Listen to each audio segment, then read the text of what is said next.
Rise up, A-Town. It's the Falcon Squad. Sponsored by Game Time. Everything Atlanta Falcons every week. Breaking down all the big hits and game-changing plays from the ATL. The way only the Locked On Podcast Network can. Straight from the ATL, the Falcon Squad Show starts now.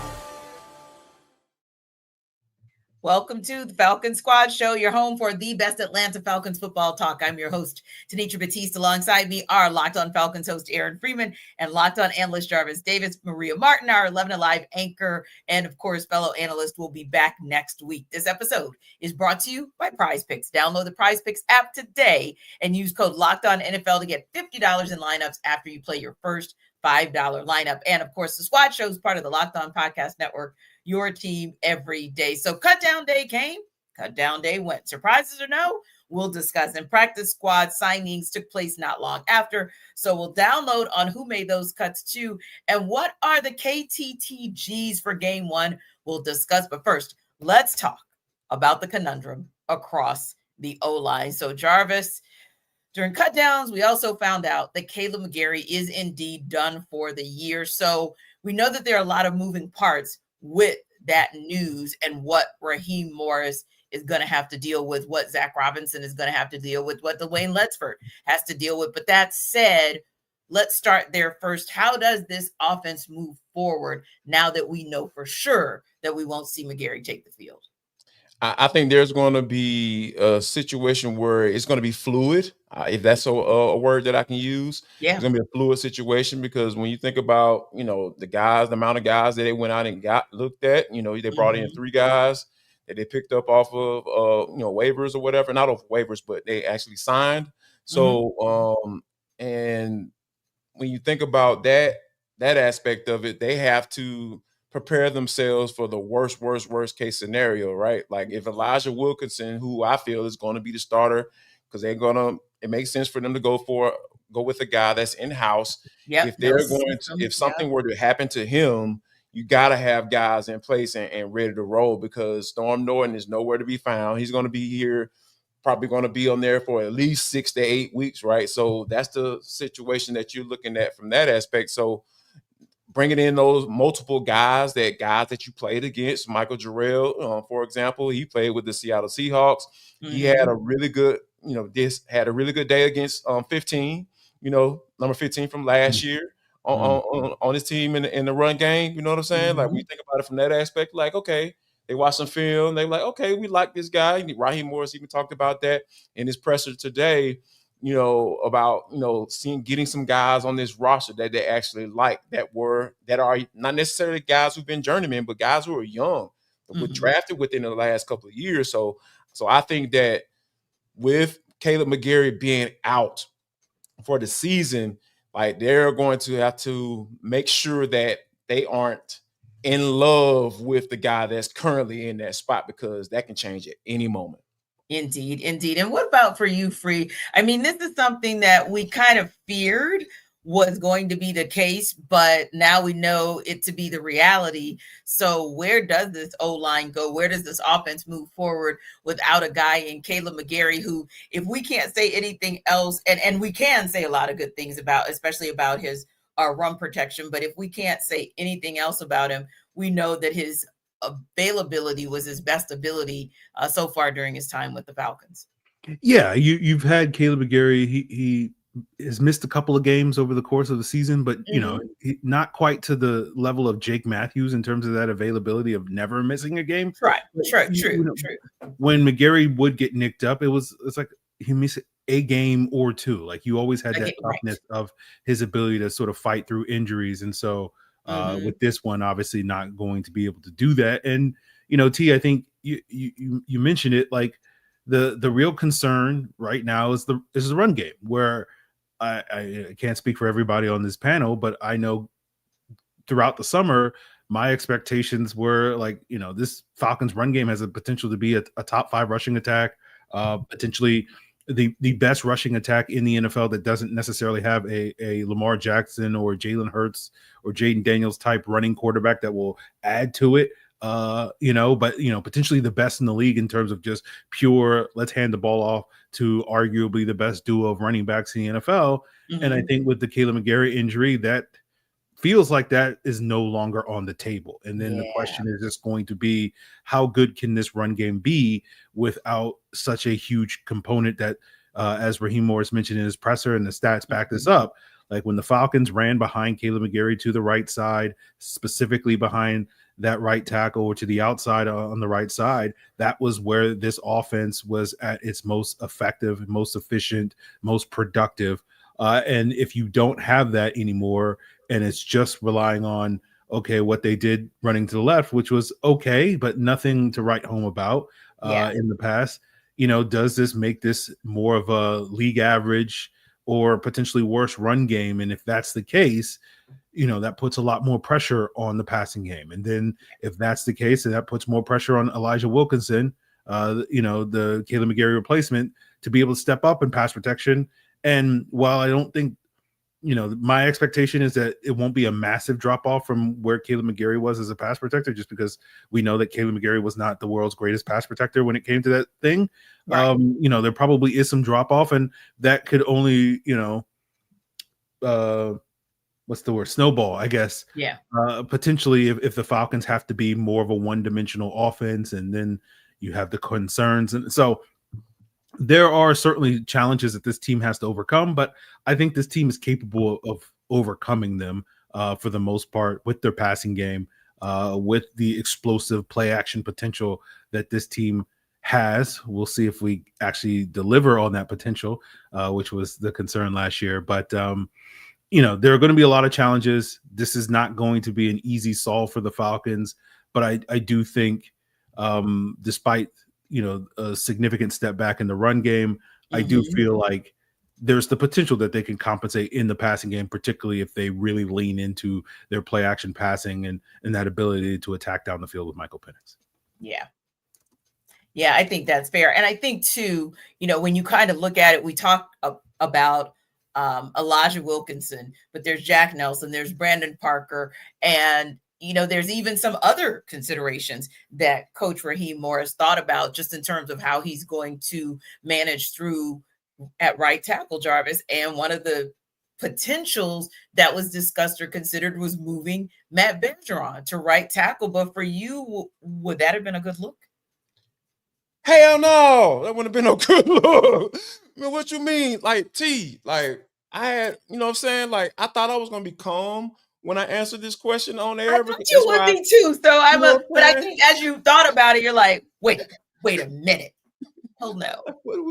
Like this is the type, like Aaron and I kind of mentioned before we got started. It's just like, this is one of those thoughts or situations or scenarios, however you want to put it, that you should have kept to yourself, sir.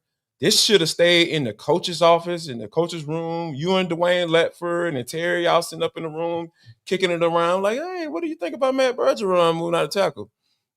Okay, maybe an emergency situation. Somebody gets hurt in game, and DERAIL and all those that crew isn't up on the active roster, and all you have is nobody. You know what I'm saying? That can step into that place. Yeah. In that situation, yeah, but that's not something that you reveal to the masses, because what that spells to me or smells like to me is that desperation. And you don't need to be sounding desperate. And we haven't even played a game yet. Like, that's why it was so weird to me when people were bringing it up on social, on Twitter specifically, like, oh, yeah, let's move back Matt Bergeron to right tackle. And who you going to put at guard? Like who? Kyle Hinton? Like, and move Wilkinson back to guard? He was on that second string offensive line that couldn't block a soul in the run game. Like, that's, Nathan Carter made the team because how bad the second offensive line was. You know what I'm saying? Oh, you were able to get yardage behind that line? Oh, yes. You were going to be our third running back. So no, we don't need to do that. Like, making a one more hole to on your left side where there is some good synergy, some good, hey, those guys are in lockstep, they're getting used to each other, and Matt Bergeron is coming along and developing just like you would like him to. and you're looking for him to make another jump this year, I know Free is. Those are some of the things that you can't mess with. You cannot mess with that. So when I heard that he said, "Yeah, we considered that," I don't know. I don't. Jarvis, this is also the team that decided in their infinite wisdom a couple of years ago, hey, let's rotate centers every other series in NFL games. And in an NFL game. Yeah, I mean, my recollection is that didn't go terribly, or maybe it did. Maybe I've just blocked out all of the 2021 season. But I'm with Jarvis. Like, there's no reason to blow up two positions to try to solve one problem. And then there's like, what's the upside? Like, are we sitting here pretending that, we'll move Matthew Bergeron to right tackle and he'll be so good there that all of a sudden now we'll replace Kaleb McGary with? Or is it just going to be, okay, well, that was he was able to get us through 2025, and then now we're going to move him back to left guard when Kaleb McGary comes back next year, and we just lost a year of development, a year of continuity, just because we were so worried about Elijah Wilkinson. And it's like, man, just run play action. Arthur Smith, again, we're sitting here. I'm sorry, T. Cover your ears. I'm going to have to sit here and talk about Arthur Smith in a positive light here on this show, and it's just like, Arthur Smith figured this out. It's not hard, guys. Just run play action. Guys are better going forward than they are going backwards. All you have to do is run play action. It's not hard. You can chip with a tight end. You can't chip a left guard with a tight end, right? No. You can chip a right tackle. You can help out a right tackle. The Falcons have already been doing it for 5 years with Kaleb McGary, where they just chip. Just chip. That's all you got to do. We don't have to overthink. All you got to do. It's just like, we don't have to sit here and we'll move Matthew Bergeron out there. Then we'll put Joshua Gray and Elijah Wilkinson, or we'll put, it's not that hard. Just figure it out. And I've heard other people say this. I'm going to echo it. If this injury to Kaleb McGary tanks your season, you just weren't a good football team at all. You lost your third best offensive lineman starter for a year. And we're sitting here acting like, oh my God, how do the Falcons deal with this? Like, every other team in the NFL deals with this on a consistent basis. Like, we're sitting here coming up with these convoluted, like, let's move Bergeron, who hasn't played on the right side in 5 years, and he's going to suddenly be able to switch his footwork within 2 weeks in order to block against NFL edge rushers that he hasn't faced ever in his life. And it's just like, it's going to work? Like, what are we doing here? So, like, I'm echoing the same thing that Jarvis said, okay? Yeah. Where it's just like, these are inside thoughts, Raheem. Like, you don't have to share these out loud. When people ask you a question, you don't have to yes and everything that they say. You don't, when you ask about, who's in the competition at Elijah Wilkinson, we know it's Elijah Wilkinson. There is no competition. You don't have to sit here and lie and tell us, Brandon Parker and Jack. No, we know they're not. We've all seen them play. There is not a single person on the planet that thinks the Falcons have any intention of playing either one of these guys in an actual NFL game this season. You don't have to lie about that. Just basically say, yeah, man, it's Elijah Wilkinson. We got these other young guys. We're going to get them up to speed. But in the meantime, it's going to be Elijah Wilkinson. We hope he can tread water for 4 to 6 weeks, however long Storm Norton is out. And then when Storm Norton's come back, he's going to be our plan A. That's it. It ain't deeper than that. We don't have to sit here and be like, Bergeron, and we considered this, and Jack Nelson, he's in the mix. Like, no, man, stop saying nonsense. We all know lying. It's I'm not going to call him a liar. I'm just sitting here saying, like, you're just feeding. I don't have to pontificate on. I ain't calling him a liar. I just say he's lying. I'm sorry. It's just like, why are we doing this? Just say the truth. We all know it. Like, it's just, right. We know what it is. Yes, man. Like, come on, it's football, bro. We don't have to lie. It's ball. Like, we can tell you, and harsh truth in football. Right. And if you're being honest with yourself, you're also not going to say that, because this is not a Joe Thuney situation. This is not moving and saying, wow, we've got ourselves here an all-pro guard. So, an all-pro O-lineman. So clearly we can move him from left guard to left tackle in the way of a Joe Thuney move. And it actually helped the Chiefs to be able to at least get their way back to the Super Bowl. But we're talking about Joe Thuney. That's a guy who you can expect to make a shift and be okay. And it's just one shift over, not one side of the line to the next. And we haven't even seen expertise or a mastery of the main position you're supposed to play. But also we know that the Falcons signed offensive tackle Carter Warren. to the practice squad, according to a source. They also signed the O-lineman Ryan Hayes, the Dolphins' 7th-round pick in 23, who was waived by Miami. Any thoughts on those two signings, Jarvis? Free? I mean, the more the merrier. I mean, at this point, I mean, because, you know, and I think Aaron said something really interesting, because we've always talked about how Kaleb McGary is this Band-Aid type of right tackle, right? Like, oh, we got to figure out a way to replace him, right? And we gave him his flowers, you know, as far as like, hey man, this dude is an elite run blocker, and the numbers bear that out, right? Like when talking about having success, like Free pointed out what Ross said early in his press conference, like they have a lot of success running the ball to the right side. So I feel that if you are essentially your foundation of your offense is to run the ball, yeah, that's a loss, right? If you're looking at, you know, hey, we got to get the best player on our team, the football, which is who is Bijan Robinson, yeah, you can look at it from a small myopic view and just say, okay, yeah, this is what, you know, can really have a huge effect on us for the season. But big picture, yeah, there are ways to get around that.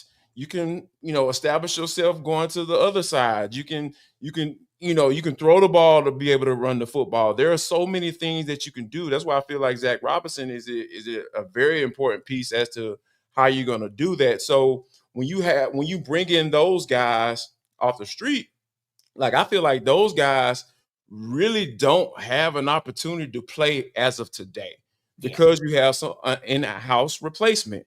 And it's out to Terry Fondo for having that, right? Like, but I feel like, you know, with all of those guys coming in, that's one of those things where Terry is saying, like, I'm not going to get caught with my pants down, because there is a possibility that Elijah Wilkinson could not be good at their right tackle spot. So you want to have some reinforcements. And by the looks of Michael Jarrell, that dude look like he can run block. You know, if you can't do anything else, you got to be able to run block, because that's the foundation of this offense. Yeah, you know, I think, as Jarvis said, these are all like plan Bs, plan Cs in the event that Elijah Wilkinson struggles. And I think, as Jarvis can attest, we've been pushing for this team to draft offensive tackles like on the mid rounds, day 3, the last couple of years, and the Falcons were like, no, we don't need to do that. And then this year they finally drafted Jack Nelson, and you know, Jack Nelson's fine as a 3-year project, 7th round, not a complaint, but like that bet is not going to pay off anytime soon, right? If it pays off at all. Yeah. And so, you know, to me, these moves with Jarrell and Warren and Hayes, all these guys that have been drafted over the last 2-3 years, you know, it's kind of a do-over for the Falcons to bring some young talent in here that, you know, potentially could pay off for them down the road. Now, again, if any of these guys are playing significant minutes early in this upcoming season, we'll see how the rest of the season goes. That probably means something went wrong, as Jarvis said, with Elijah Wilkinson just being so, you know, unplayably but bad. I don't expect that to happen, but you know, again, it's the Falcons. You always got to set your expectations low when it comes to this team. But you know, I think really what these moves to me more signal than necessarily the Falcons are getting help immediately. It's just like we've been talking about, you know, what's life like after Jake Matthews? At some point, Jake Matthews is going to be gone. Kaleb McGary, right? That was a big concern until this summer, until the Falcons gave him an extension. But you just basically just pushed that down 2 years by giving him that 2-year extension. And so I think what these guys do when we're talking about Mike Jarrell and Carter Ward and Ryan Hayes, and, you know, in addition to Jack Nelson, not going to include Brandon Parker in that conversation. Please don't. Thank you, sir. That's ridiculous. Okay. But, you know, when it comes to those, you know, 4 young guys, like the hope is that between the 4 of them, at least one of these guys down the road, 2026, 2027, will turn into like somebody that you can say might be a halfway decent starter for this team long-term at right tackle or left tackle. And that's just one less, draft pick that you have to use. And, if you're Terry Fontenot, you're giving away draft picks. I can't wait to trade these draft picks away so that I don't have to use them, because I need as many first and second round picks as I possibly can, the highest possible first and second round picks. So this is right in Terry Fontenot's wheelhouse. And I don't think it's a bad bet for the Falcons to be making at the offensive tackle position for the long-term future, because again, this is kind of a do-over for several of these guys. Specifically, Carter Ward could have been on this roster in previous years. Same thing with Ryan Hayes as well. Two players that I thought were going to be on the Falcons' radar in that specific 2023 draft. So it is one of those things where, like, I do feel like this is Terry doing his best to kind of figure it out after maybe neglecting a position the last couple of off seasons. Yeah, and I think that's one of those things where you talk about roster construction, right? Like, I think that's the main thing that has to be at the forefront of Terry's mind at all times. And when you think about that whole tackle piece, you're like, Kaleb McGary has been fairly healthy. We don't have to worry about Jake Matthews' health at all, right? Even though, hey, man, you don't can be healthy for so long, knock on wood, God forbid something happened to him, at any point during this season. But, like, you have to get some young guys that you feel that could step in at some point to, give you some good snaps and maybe be a starter, because, like, you can't fill your roster, your starters out throughout the first round. It's just too expensive, right? Like, at some point you gotta hit on those mid to late round guys and say, okay, this guy probably didn't have the necessary tools to be drafted in the first round from a talent perspective or a technical perspective, but once we get him into our system, give him a couple years to start working with them, i.e. Dwayne Ledford, we've seen it, and Ryan Nuzler is a product of that. So, like, I'm with Free. Like, he should have jumped on that this year, because there were some prospects out there. We looked at a couple of them talking about it on Locked On Falcons, Steve. Yeah. So is the starting secondary solid? Is 48 ever going to stay on the field? And is it possible for the 53-man roster to be just right? We'll take that under further review. This episode of our Falcon Squad show is brought to you by FanDuel. The NFL season is almost here, and FanDuel is making sure you're ready for kickoff with a can't-miss offer. Right now, new customers can bet just $5, and if your bet wins, you'll get $300 in bonus bets to use across the app.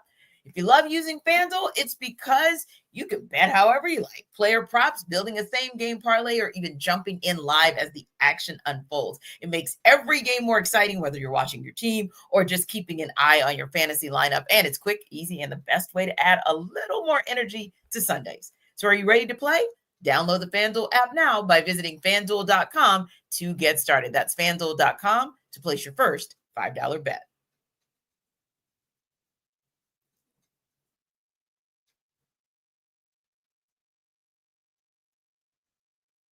All right, guys. So let's think about this.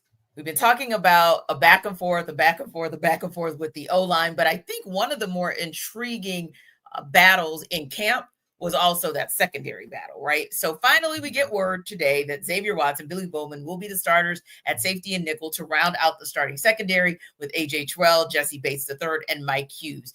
Free, are you confident that set of starting DBs is the right mix as the Falcons get set for a very potent pass offense with the Bucs in week 1?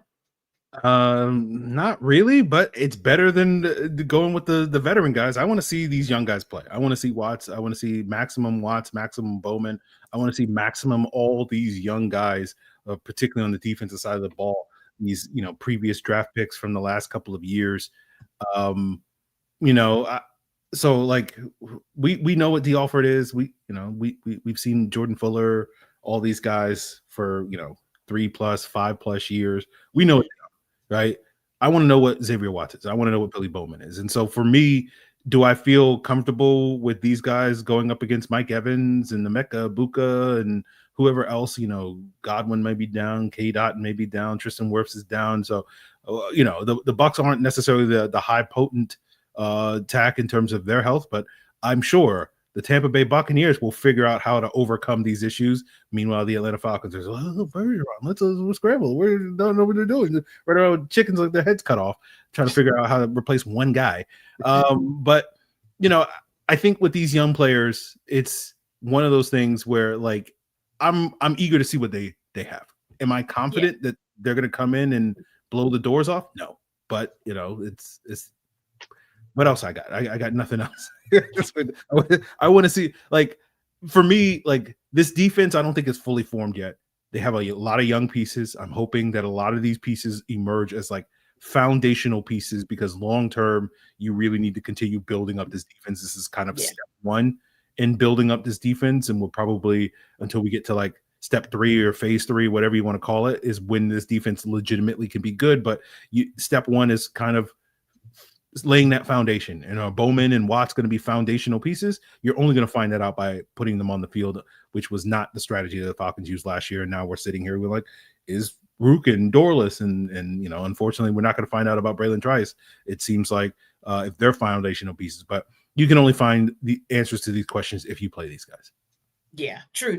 And you're right. I mean, some of it was bad fortune, which we'll talk about a second round of bad fortune in just a moment. But Jarvis, for the selection of Xavier Watts and Billy Bowman to be the starters at safety and nickel and kind of rounding out that secondary, are you confident that this set of starting DBs is the right mix, and not just even for that Bucs game, but for a very daunting first 6 weeks of the regular season? Yeah, if you're telling me that, you got a guy like James Pierce Jr. that's going to be the guy that James Pierce Jr. going to be the guy that getting to the quarterback, Jalen Walker's getting to the quarterback. Yeah, it pretty much doesn't matter if those guys are getting off like we think they can potentially. The guys that are in those spots, especially at that safety spot, are not really going to matter that much. But like Free said, yeah, you drafted those guys with the idea that, hey, these guys can come in and start for us. So, and if you feel like they have done what they need to do to get into that spot, go with them. Go with the youth. I mean, I love youth movement because, those guys bring in a different mindset. They bring in a different type of feel when it comes to what you want to do on the defense side of the football. You want to attack. Like, bring some young guys in that can that embody that, right? Because you can train those guys up how you want to. You can mold those guys who you want to be. Veteran guys, normally, it's kind of hard to get it out of them, right? Like so when you think about it from that aspect, I feel like guys like Billy Bowman, and Xavier Watts can come in and kind of project what Jeff Ulbrich wants this defense to look like on the back end. So but I was kind of shocked. I ain't gonna lie. Not shocked. I was kind of like, surprised when I heard Xavier Watts was going to be the starter. I was like, okay, all right, I got you. I get it. I get why y'all brought him in. I get why, they want him to be in that space, alongside Jesse Bates. But I thought he was one of those guys that was going to kind of take a little bit more time to kind of get settled in and then eventually come the starter versus, Billy Bowman. I thought that I wasn't surprised at all, like when they named him the starter, because I thought he was a guy that can come in and start right away for you, and you have a guy like D. Alford with some veteran presence behind him, just in case of emergency. Yeah, so break glass in case of emergency situation. Now, the Falcons also announced today they signed Jordan Fuller in a corresponding move that Free just alluded to, move Braylon Trice to regular season IR. Now, he could return in 4 weeks, but I think, Free, the bigger question is how concerned you are about Trice's lack of availability, especially when you see what happened with Braylon Trice last season as far as injuries go, and with a very crowded and competitive linebacker core. Yeah, I think someone in our chat basically said Braylon Trice might be the new Troy Anderson. Yeah, I was trying not to trigger Jarvis, so I acted like I didn't see it, but triggered. I don't want to come for Braylon Trice like that. Well, come on. However, Gosh. I mean, availability, as T said, availability is the best ability. And so far, we have not had Braylon Trice be available. And again, it's a similar conversation that we're having with Troy. Like the flashes, we like the flashes. We've seen flashes, but all it is at this point is flashes. And so far, we haven't seen him in a regular season game at all, and haven't seen any of those flashes in a regular. So it's all potential. It's all hypothetical. It's all theory in terms of what Braylon Trice can bring to the table at this point in time, which unfortunately is the same conversation we've been having about Troy Anderson for the last 4 years.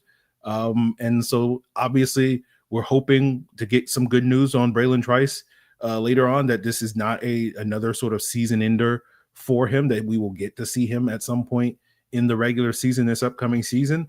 And even if we don't, obviously the hope is that he comes back better in 2026 than, even this year. But at this point, like, where are we going to be out where we have the 2 whole years where you haven't been a contributor? And at that point, like there will be no reason for the Falcons to go into 2026 expecting really anything from Braylon Trice. Like whatever they get from him at that point will be gravy. They'll have to sort of move forward with the idea of like, well, we can't really count on that guy. And so they got to go out there and get the equivalent of a Divine Diablo at edge or whatever, or hope one of their young guys steps into that role, as we saw this past off season where the Falcons, for the second, after 2 years of not being able to count on Troy Anderson, we're like, okay, well, we're moving past that with Divine Diablo. And frankly, until we get to see Braylon Trice perform on the field, that's kind of the path we're headed on with him as far as these things go. Yeah, and Jarvis, I think maybe the most cryptic thing that you could see is on the ESPN website, where it shows 1 sack, and that's the stat line. And then when you try to click into game log or stats for Braylon Trice, it literally says no data available. And the reason I say that is because it brings Free's point all the way home. Like there's no information really for us to say that is available to really know what kind of impact he'll have on the season. And then low key, you're looking like, okay, Jalen Walker, be all right. Like be all right, because you can't keep having, as much as you've got a competitive room of linebackers, you also can't afford to keep having these linebackers to go down or not be 100%. Yeah, it's really tough because, all we have to go off of is college tape, right? Yeah. And, you going into your second year, that we still talk about college tape, like eventually that has to morph into on the field play. And we can't even preseason. I mean, we got a little bit of preseason tape, but we talking about regular season games. You're a 3rd round pick, Jack. Like, so those guys are expected to be big contributors for your team. That's not like a special teams guy, especially when you coming from that edge spot, especially with where the Falcons were last year when they drafted him. Yeah, they were expecting him to be big dog. Like I'll say this, I get taking a step further. I'll say this. If Braylon Trice had a play throughout that last season and been the player that I feel like he could be, I don't think we would have saw 2 guys taken in the 1st round. I think the Falcons will still have that 26 1st round pick. I wholeheartedly believe that. So when you think about just how injuries can totally have a paradigm shift of how you look at your team and your defense going forward and job security, that's one of those things where you just like, man, it's so tough in this NFL. Like there are so many factors that can block you from being what people feel you can be. And it ain't got nothing to do with like football stuff. It's just like, hey man, I just got hurt. So right. It's just point blank period. Just got hurt. Yeah. Yeah. And that I will tell you, maybe even just bigger picture, that refrain alone just kind of bothers me. Like, just really didn't want to have that conversation again, because what I don't want to see derail this season is injuries. What I don't want to have a conversation about is whether or not the Falcons were on the cusp of winning the division, but nothing to do with the sidelines. Not that I want that to be the reason it goes off the rails. But to me, just the thought process as you start hearing, I mean, going back just real quick and then we'll move on. But yeah, going back to when we got the news about Kaleb McGary. Like, I'm not even a Falcons fan. I just cover the team, but my heart sunk for this Falcons fan base because I was like, no. Like, the one thing you knew that you could count on from this offense was some strong run blocking and run protection, and let's just go. And that could be the foundation. Now we're having, albeit not necessarily a starter, but maybe a cog in the wheel that Jeff Ulbrich now does not have to push this defense. So yeah, I hope that we're not having more of this conversation. And I sincerely do hope, even for Braylon Trice, because I'm sure this is very frustrating for him too, sincerely hope that it is a situation where you get to see him return in week 4. And maybe if Jalen Walker is healthy, Arnold Ebiketie has been healthy, and you look at that linebacker core, maybe they get through those first few weeks. And as long as they're healthy, then maybe they can just bring Braylon Trice back in slowly and kind of build from there. But speaking of that, you know, we talked about this earlier in the week, but now we have more information on cut down days. So we'll talk a little bit about the Falcons, the moves, the cuts that they made. Were we surprised? Did we think that's what was going to happen? Talk about that and unpack it next up.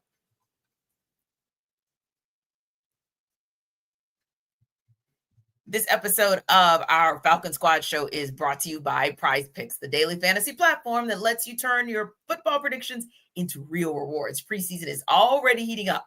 College football also isn't far behind. So whether you've got your eye on big name quarterbacks or breakout running backs, Prize Picks makes it easy to get in the game.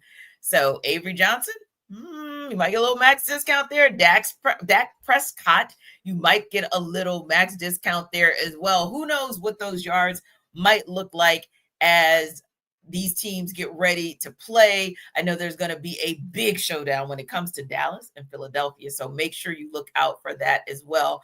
And you might have some excitement about the upcoming season. Who is the guy who might be in position? Joe Burrow, back half of last season, your MVP. Saquon Barkley, arguably MVP as well. Does Josh Allen make it back-to-back? Does Aaron Rodgers rise from the ashes? Well, you can make your decisions and go to Prize Picks to bet. Download the Prize Picks app today and use code LOCKEDONNFL to get $50 in lineups after you play your first $5 lineup. That's code LOCKEDONNFL to get $50 in lineups after your first $5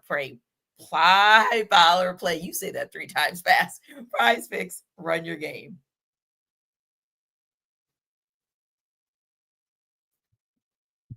So we have an important request for you guys. Locked On wants to hear from you. We put together a survey to learn more about our listeners and make your favorite podcasts even better. This is your chance to tell us what you like, what you don't, and answer questions about our advertising, just like you do in the comments. Go to LockedOnPodcasts.com/survey to get started. Everyone who completes a survey will be entered for a chance to win one of 10 $100 Amazon gift cards. Again, that's LockedOnPodcasts.com/survey. You can also find the link in the show notes. Appreciate you helping us out. So guys, as we mentioned on the Monday Squad show, you heard us react to the 12 who had been announced as cuts as the Falcons move towards cutting down the final 53-man roster.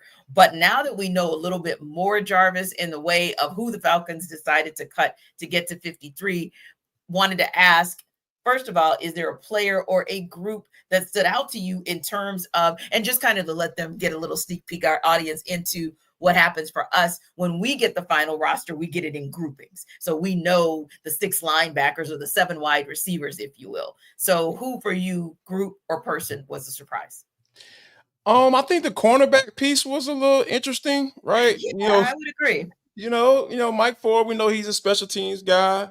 That was not a surprise at all. I get that, because if the Falcons find themselves playing Mike Ford, on defense, like, something has gone totally wrong. But I think the piece that, to me, out of that group was the fact that Clark Phillips, made that squad, made the team. I was just like, I don't know. Like, are they, do they still feel like something is there? Is there something that they're seeing that I'm not necessarily seeing? And then, like, you talking about the injury piece, and I feel like, you tried to move him inside, to play that nickel, because you wanted to kind of try him out and see how things shake out.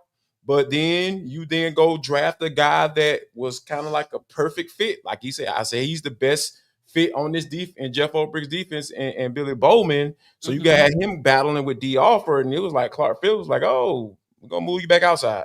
So I just didn't quite see like the value in keeping a guy like Clark Phillips around on that particular spot. And then, of course, people up in arms with the Mike Ford piece. But like, hey, man, you value special teams. Y'all holler at Marquise Williams about that if y'all want to be upset. So, but yeah, I think that was the group that kind of stood out to me initially. Yeah, agreed. What about you, Free, when you got that notification with the 53-man roster kind of broken up into the groups? Was there a group that surprised you, or even a player that surprised you that made the cut? Well, I'll say this. Maybe Marquise Williams is a little too much clout with the Mike Ford thing. I think is what people are getting at me. Maybe we should, let's knock Marquise down a little bit and like, let's one less player for you, Marquise. Let's give a guy to Jeff and not Chief, that one guy. But that's how that goes. You're better today, my friend. Yeah, Clark Phillips making it basically without proving it on the field to me was fascinating. Where the Falcons are, he's been solid off the bench these last couple of years, but that's about all he's bringing to the table. And you kind of saw C.J. Henderson go out there and do some things, and you're like, well, that's the same job, and at least we're not talking about C.J. Henderson. Again, I'm sorry for being this petty today. I don't know. It's kind of Aaron. I don't know if we're getting C.J. Henderson cooked by Marquez Valdes-Scantling like we've seen from Clark Phillips in the past. So that was one direction they go. The D tackle room was interesting. Just with LaCale London making it, I get why the Falcons maybe want LaCale London because he's a bigger body, more natural sort of run defender than Kentavious Street. In terms of that nose tackle role for the Falcons. But it is fascinating that we were sitting here over the weekend being like, oh yeah, Morgan Fox playing in the fourth quarter, that means he's probably done for. Who was playing right next to him was LaCale London. So it was just like, yep, sure was. My assumption based off of that was like, oh, it's going to be Kentavious Street as opposed to LaCale London. And meanwhile, LaCale London's like, nope, I'm skating by. So, and again, no knock on LaCale London. I think he certainly played well enough to earn a roster spot, but it was just fascinating to sort of see fourth quarter reps for one D tackle was a sign of the apocalypse, and the other one is like, no, this is actually reason why I'm going to be getting a lot of snaps this year. So always fascinating to see those things. So to me, other than that, like everything else was pretty much sort of expected. We talked a lot about the 7 wide receivers until you get Darnell Mooney back. You kind of need to have an extra body there. Just as a sort of insurance policy. We got the news today that he's back in practice. So it does feel like he's potentially on track to play week 1. So we'll see if they carry 7 wide receivers to week 1 as they are carrying right now. I know a lot of other people are being like, hey, when we were giving Marquise a little bit too much love with the Felipe Franks as the 4th tight end. But, as we got like – Raheem was kind of subtly like slipping that into like a lot of. He was like, we really like Felipe Franks on special teams, like unprompted the last week in the lead up to cuts, and so I know we're getting this hint that like that's I think Felipe is going to stick around here, much to the chagrin of every Falcon fan. I mean, for me, like I just want to add one thing. This is for all you people. Yeah, I'm talking to you that feel like preseason doesn't matter. Like the fact that Nathan Carter made this 53, it lets you know that this preseason means a lot. Like it might not mean anything for starters, high-end rotational guys, but it means something for those guys who are on the bubble, who actually have a real chance to make this team. And I'll just use Carlos Washington as an example. Like Carlos Washington just couldn't make this squad because it was too many guys in front of him. And then when he had a real opportunity to make the team this year, make that final 53 or initial 53-man roster, Falcons make sure they, highlighted that. He got hurt. He didn't have an opportunity to prove it on the field, like Free mentioned. I love guys proving it on the field. If Carlos Washington would have been on the field, I think he would have won that spot. because I love the way he runs the football. You know, he's a veteran guy. He's been in this league, you know, and, you know, he's just one of those guys that you want to have on your squad, but he couldn't do that. So even with the second offensive line, which became the story of this Falcons preseason in 2025, Nathan Carter was able to break some. And, you know, I was watching that play again. Y'all know who wasn't blocking nobody on that particular play? It could be any of the offensive linemen because they weren't blocking anybody. Right. It's like, is this a trick question? You're not narrowing it down, right? Right. Like, it's just a trick question. Because I'm just wondering where we go with this, Jarvis. But okay. Gwenny, which I use a Raheem nickname, Gwenny. I'll let y'all figure that one out. But yeah, those are the type of stories that I thoroughly enjoy. You know, when seeing guys that undrafted free agent, your shot of making the team is just so deep and far away, you know, in spite of, you know, this fan base thinking that it's easy to make the final 53 as an undrafted free agent. See Kobe Bryant, see Nick Nash, you know, so it just really speaks to the type of person that Nathan Carter is. And I found out that, you know, I knew through a couple back channels that I know some people that know his people, and where he come from, he come from good people. As the old saying down here in the South said, he come from good people. And I think that Nathan Carter is that guy. So yeah, I love seeing stories like that though. I never get tired of that. Yeah. And so real quick, Aaron, wanted to ask about the practice squad. Obviously, as we got more information, or as we got the confirmation rather, on who made the 53-man roster, we got more information on who made the practice squad. Any guys on that practice squad that you were maybe shocked that they ended up there? Or is there a person that you thought, man, I thought he would at least make the practice squad, but didn't? Not really. It basically was switching Contavious Street and LaKale London was probably the one surprise. But again, it was borderline at that point. Watching the games is like, you know, they're basically the same, except for, you know, yeah, it's fine. I was just picturing LaKale London running on the field and getting a tackle for loss, you know, because he was unblocked on that. Yes. Yeah, you know. But yeah, no, nothing really stood out to me with practice squad. It was pretty much like, once you sort of saw the cuts, it was like, yeah, you could pretty much guess a lot of these guys that would make the practice squad. You know, probably the one guy that I'm like, that guy made it, was Brandon Parker, because I'm like, we're still doing the Brandon Parker thing. You know, this man is an 8-year veteran, and he was getting outshined by Jack Nelson in the preseason. Like, why are we pretending? Like, why are we pretending that Brandon Parker is still a thing? But hey, you know, Falcons, I guess, I don't know. Fair enough, guys. So yeah, I mean, I think for the most part, like you said, I'm in agreement with you guys on Clark Phillips III and where he should have landed, and a little bit surprised by LaKale London. But hey, the roster is what it is, at least currently constructed. Is that the one that's going to be the one to take over the NFC South? We'll talk about that when we look ahead.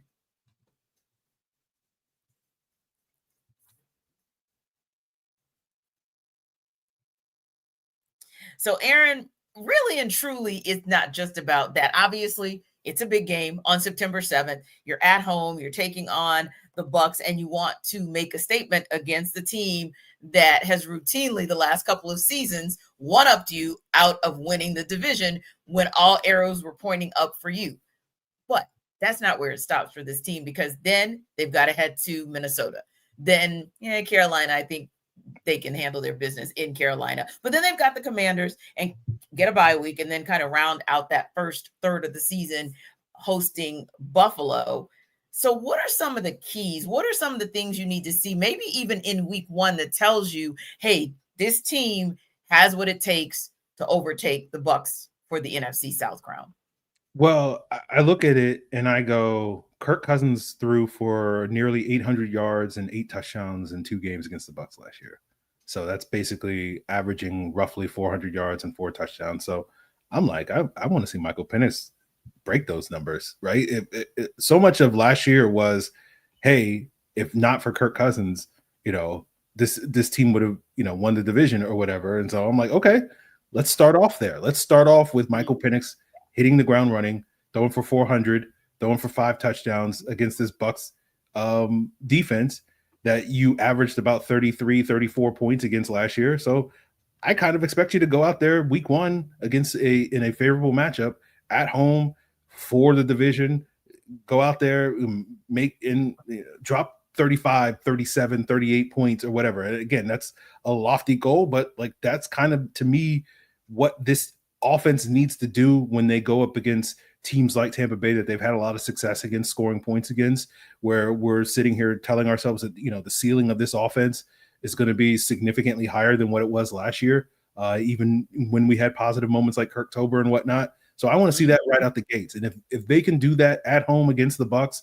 set the tone, go out there, win, and hopefully, the defense not, keep it interesting. If the offense scores, I don't want them to win 37-35 or whatever, but it could be 37-27 is fine for me. I'll take that.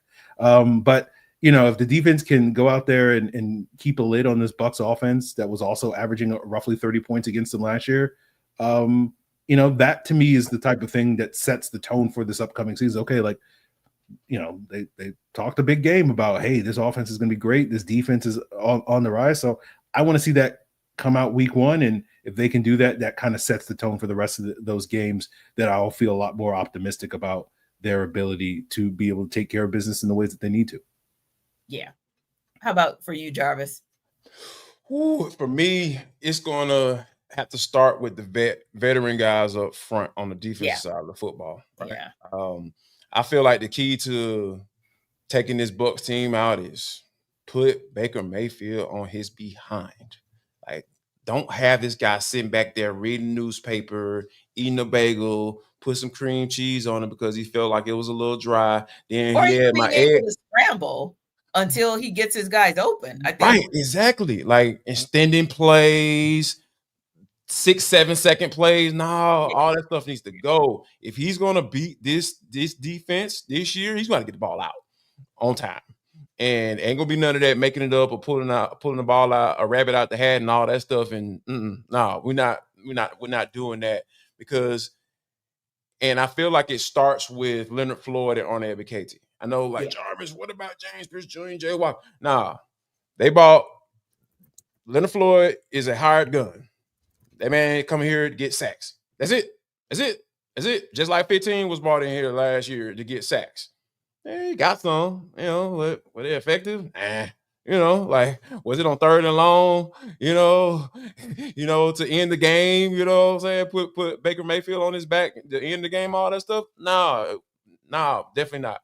So, and, Aaron and I have talked about, Aaron being really high on Ebiketie. I am too, because I feel like he's a guy that's gradually got better. Now he's gone at his own pace. Don't get me wrong.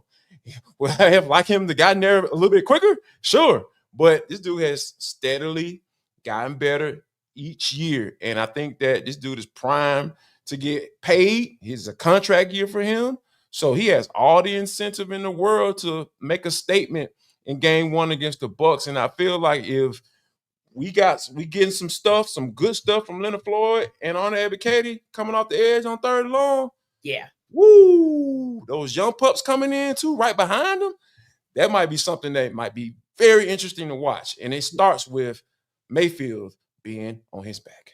And not that you want anyone to come into the season not being 100%, but let's just face it, just a word of saying.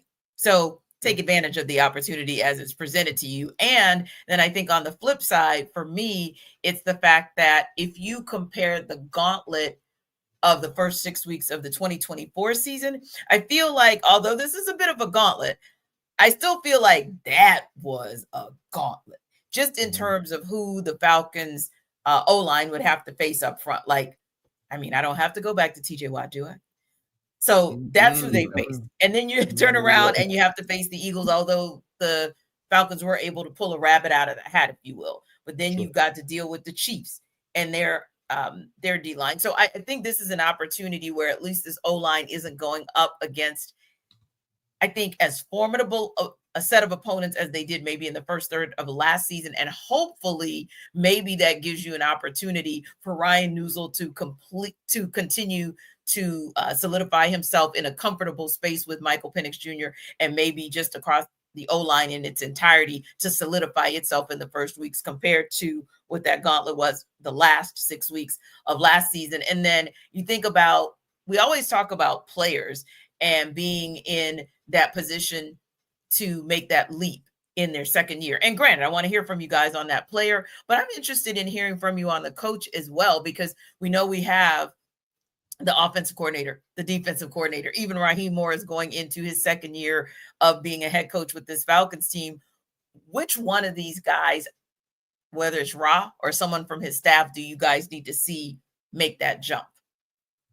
Well, I know Jarvis knows my answer to this question. It's none other than Zach Robinson for me. Like I've spent the entire offseason being like, this guy needs to be better in year two. I was not a huge fan of what he did in year one. It was fine again, but I was sold a hill of beans. I was told that this is going to be the next up and coming McVay guy, the Shanahan guy, the next hot name, and then we saw that with his former, cohort in Liam Cohen in Tampa Bay, and now he's the head coach of the Jacksonville Jaguars. He lived up to that hype, and to me, Zach Robinson did. Now, again, he'll have every opportunity to basically say, okay, Liam had me in year one, but I'm ready to go in year two. So I feel like he's the one, and we've talked about it with the offensive line injuries. Now it puts even more scrutiny, more of a target on his back for him to be able to make the adjustments in terms of how he's going to call plays and how he's going to structure this offense to mask that issue for, several weeks this upcoming season. So I feel like Zach Robinson is the guy that is like, I need to see more. And for me, it has to be Raheem Morris. Like, I need for him to establish himself as the head coach of the team. I know, what are you talking about, Jarvis? He is the head coach of this team. Yeah, but people are grouping him into, if things go wrong this year, they were like, man, get rid of him too. Like, I think you need to separate yourself from Terry. No offense against Terry. I feel like he's done what all he feels he can do, to give Raheem Morris a roster that he can get to the playoff, get to the postseason with.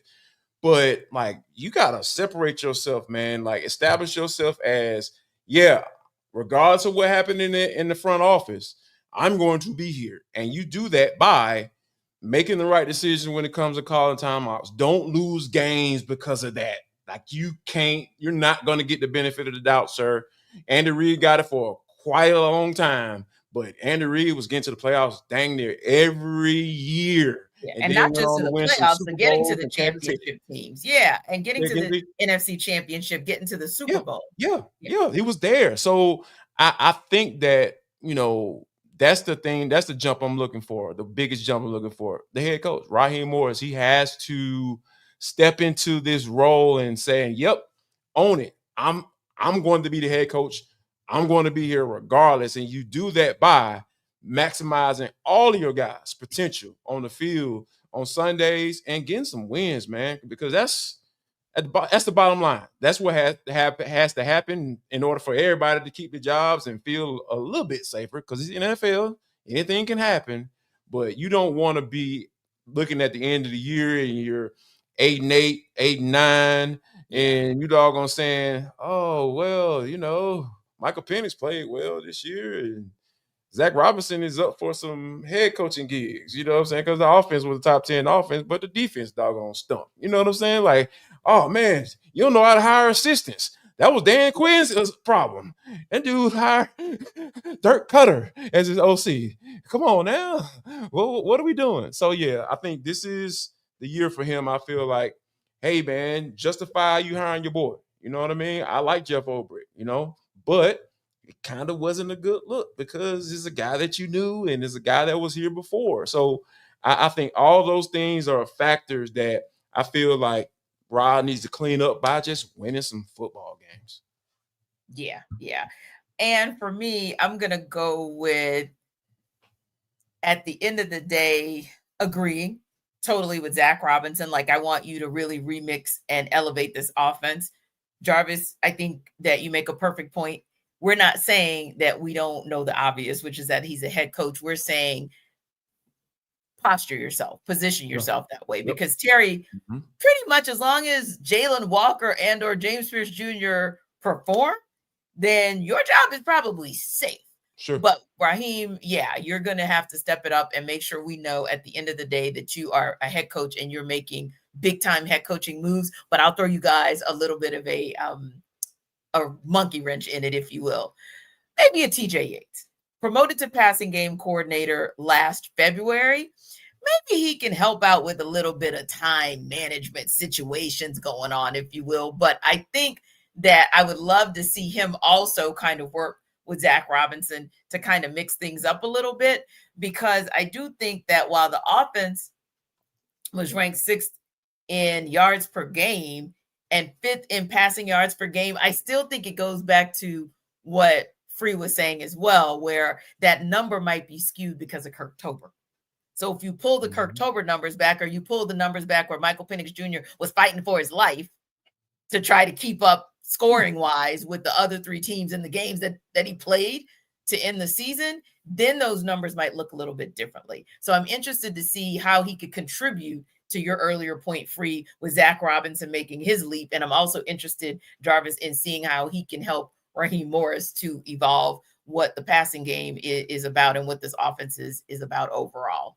Now, it's another big moment on Locked On. College football fans, Locked On and Fire TV present College Football Kickoff, your ultimate college football weekly preview. Drake Toll of Locked On Big 12 leads the convo alongside 2-time AP Coach of the Year Gary Patterson, former college star Jesse Holley, and then Locked On's local experts. So a college football preview is the one that only Locked On can do. Catch College Football Kickoff every Thursday throughout the season online on Fire TV. For my guy Aaron Freeman and Jarvis Davis and Maria Martin, who will be back with us next week, we will see you next time.